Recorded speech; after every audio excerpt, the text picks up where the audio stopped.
अपने सबके मिथिला संस्कार पर स्वागत करै छी। जितिया के महत्वपूर्ण बात दऽ रहल छी। देखियौ, जितिया व्रत साधारण व्रत नहीं छै। सब देवता के अहाँके साल में पूजा होइ छै, लेकिन साल में हिनका एके बेर जे दिन नहाय खाय छी तै दिन व्रत दिन आ पारण दिन पूजा होइए।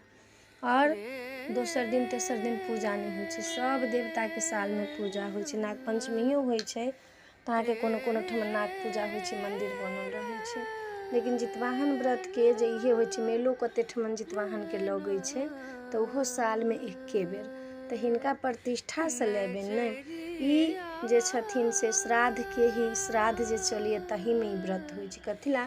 तऽ पुत्र के व्रत छै। सूर्य के पुत्र छथिन जितवाहन, तऽ पुत्र के लिए लोग व्रत करे छै। देखियो, पुत्र जे नहीं होइ छै तऽ लोग सूर्य के जल दै छै तऽ पुत्र होइ छै ना। ओहे पुत्र फल पाबऽ के लेल सूर्य देवता के लेल एक व्रत ई करे छै। एकर की महत्व छै देखियो। नहाय खाय दिन अहाँ व्रत करब तऽ पहले नहाय खाय से शुरू भऽ जायत। खरी तेल चढ़ायब, चूड़ा चढ़ायब, चाउर चढ़ायब, तकर बाद में अहाँ के आब घर में फिर चूड़ा दही सब चढ़ायब। हिनकर नियम छनि, जिनकर सास माय मरि गेल छनि से फिर पितराइन खुएथिन तऽ पितराइन खाइ छै। पितराइन के 4-5 दिन पहले लोक नोत दै छै तऽ पितराइन खाइ छै। तकर बाद जे सरगी रहै छै, औंठन करला रहै छै तऽ भोरबा में लोक उठि कऽ औंठन करैए। एहि बेर तऽ औंठनो छै, भोरबा में उठि कऽ औंठन करब, खीरा सुपारी चढ़ायब। कते लोक भोरबे में चूड़ा चढ़बै छै, कते लोक नहीं चढ़बै छै। तऽ हिनकर ई व्रत छनि। तकर पारण के छनि तऽ पारण जखन अष्टमी हटतै तखने पारण टूटतै। नवमी चढ़तै, अष्टमी हटतै, अष्टमी खत्म हेतै, नवमी चढ़तै तखन पारण हेतै। जितिया व्रत के ई महत्व छै। जब तक अष्टमी रहतै तब तक ई व्रत करतै। जन्माष्टमियो होइ छै, अष्टमी के जे होइ छै, लेकिन हुनकर 24 घंटा के रहै छै। हिनकर जे छनि से जाबत तक अष्टमी रहतै तऽ अष्टमी में जे छथिन पुत्रमान वाली चाहे पुत्री छनि, पुत्रा बेटा बेटी जिनका छनि से अष्टमी में पानि नहीं पीथिन। ई अष्टमी उतरला के बाद नवमी में पानि पीथिन। एकर महत्व छै।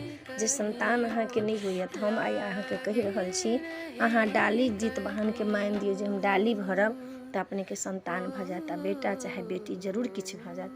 भावना से अपने मन में ई ठानि लिअ जे जितवाहन के हम दीप जरायब पूजा करऽ काल में तऽ अहाँ के संतान भऽ जायत, मन के कामना पूरा भऽ जायत। अहाँ जितवाहन के कहि दियौन जे नारियल चढ़ायब, हमरा धन धान्य दऽ दिअ, तऽ विश्वास से अहाँ हुनका कहि दियौन तऽ अहाँ के जरूर धन संपत्ति, रुपया पैसा सोना चांदी सब देता। लेकिन हुनका श्रद्धा से कहियौन। कैला श्राद्ध चलै छै तऽ श्रद्धा अनुसार छै। एहि में ब्राह्मण के दान करऽ के सेहो छै। अहाँ कथा सुनली तऽ ब्राह्मण के दान दियौ। बिना दान देने अहाँ कथा नहीं सुनि सकै छी। शास्त्र के अनुसार छै। अहाँ के नहीं बेसी है तऽ 10टा रुपैया धरा दियौ जे पंडित से अहाँ कथा सुनलहुँ, ओहि पंडित के।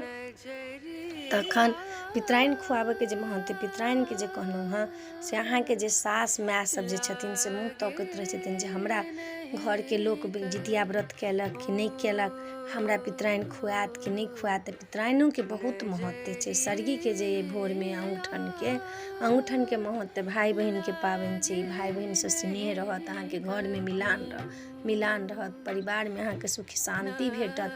एहि ला ई से अहाँ के औंठन करै छी भोर में सब गोटा मिलजुल कऽ।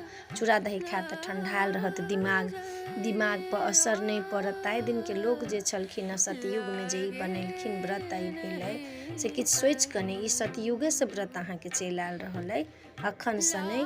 तारा रानी जे छथिन सेहो ई व्रत केने छथिन। जितिया जे पहिरै छै तकरे महत्व बतबै छै। जितिया जे छै से जीव के जकाँ जितिया लोग बना कऽ पहिरै छै। तऽ जीव के ने मारऽ के नहीं पीटऽ के, से सब के लेल ई जितिया के नामे छनि जे अहाँ के जीवित जितिया अहाँ के गला में रहैया। ताहि दुआरे अहाँ जितिया पहिरै छी। लाल धागा में लपेट कऽ नहीं रहिए सोना चांदी के तऽ धागो के पाबनि दिन अहाँ सुनि लिअ, कथा सुनऽ काल में डाँड़ा ई जितिया धागा सब धऽ कऽ आ तखन जे सुनै छी कथा सुनि कऽ फिर अहाँ पहिर लिअ। 7 दिन राखू, अहाँ के नहीं इच्छा धागा वाला राखऽ के तऽ हटा लिअ। लेकिन जितिया अहाँ सब जरूर पहिरू। जितिया के कोनो नहीं छै। जितिया जरूर धागो वाला बान्हो कऽ जाटा बेटा ताटा गाँठ बान्हि कऽ पहिर लिअ गला में। एकरा पहिरऽ के होइ छै, धागा छै, नियम छै। तऽ ताहि दुआरे नूनी के साग जे खाइ छी से अहाँ सबके कथा कहिते छी जे जितवाहन हिनका सबके वरदान देने छै जे हमर व्रत हेतौ ताहिमे तोरा खेबे करतौ। माछ मरुआ खाय के जे छै से जितवाहन वरदान देने छथिन तऽ लोक माछ मरुआ खाइए। लेकिन अपने सबके एकटा बात कहि रहल छी, माछ मरुआ तऽ जे खाइ छै से खेबे करू, नहि जे खाइ छै से नहि खेथिन। आ पारन दिन अपने सबके एकदम विनती कऽ कहै छी जे माछ मरुआ आ चाहे माछ मांसके अहाँ सब कुछोके ले अपने घरमे लाबऽ, ई सब बड्ड दुख लिखत।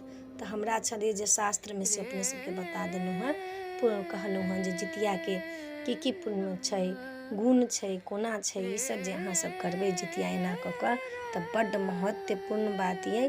आ जितवाहन सब बात सुनता अहाँके, एकोटा बात जे छनि से नहि सुनता अहाँके, से बात नहि छनि। जितवाहन सब बात सुनता। दोसरमे जितियाके जे जखन अहाँ सब पूजा करऽ ला जाइ छी तऽ चिल्हो सियारोके मूर्ति बनाउ, ओहिपर दूधसँ हुनका अभिषेक करियनि। दूधसँ जे अभिषेक करै छै ने तऽ अहाँके घरमे दूधे पुते फड़ल रहत, कखनो दूध कमी नहि रहत, आ पुत्रसँ कखनो कमी नहि, धनसँ कखनो कमी नहि।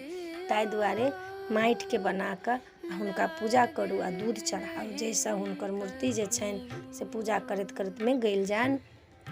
ओहिपर जल फूल अक्षत औंकरी खीरा सब चीज चढ़ाउ, केरा फूल पत्ती सब चढ़ाउ, तोड़िकऽ नहि चढ़ाउ, सब चढ़ाउ। तऽ अपने सबके ई जितवाहनके जितियाके महत्व देलहुँ हँ। नीक लागत तऽ चैनलके सब्सक्राइब करब, लाइक करब, कहऽके नहि बिसरब। जय मिथिला, जय माता।